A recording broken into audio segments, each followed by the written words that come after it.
Okay, so the V-gouge, the very versatile V, also comes in a variety of different sizes and shape V's, but they stay pretty consistent. The beautiful thing about a V-gouge is no matter if you have a large tool, you can still cut a small line. You're just using the base of the V. But if you have a very small V-gouge, you cannot bury the tip. You never want to bury the tip of the tool to cut a deeper, wider line because you'll just tear the surface.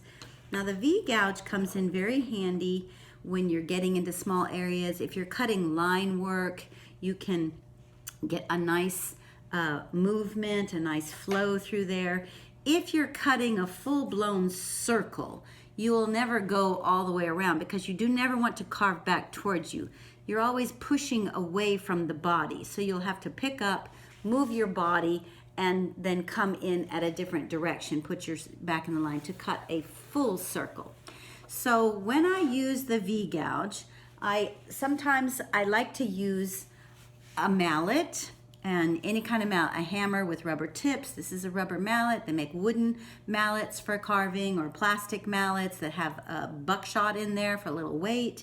It does not matter because we're not going for force. We're just going for control. So what I'm going to do is I'm going to apply my V into the tip of this tooth. It's got a nice little V, and I'm going to cut a line. I'm not going real deep. I'm maintaining an angle about 45 degrees, and I'm aiming the very center of my V along the mark I've made for a cutting line. So I'm going to do this a couple of times.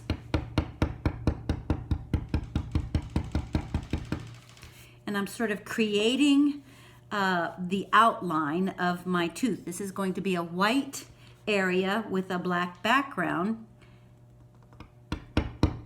And I don't want it to be a solid, so I'm cutting several lines right next to each other.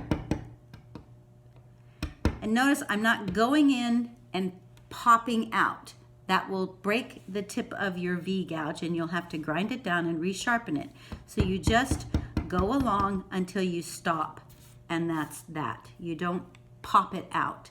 If you need to cut it out with a knife, come back and cut the end with a knife. So the V-gouge can be used to make long sweeping lines. You can outline areas in your drawing, and you can create pattern. It's a very versatile tool. It's not a tool for clear cutting areas. That will be the bullnose chisel and a large U-gouge. Okay, more to come.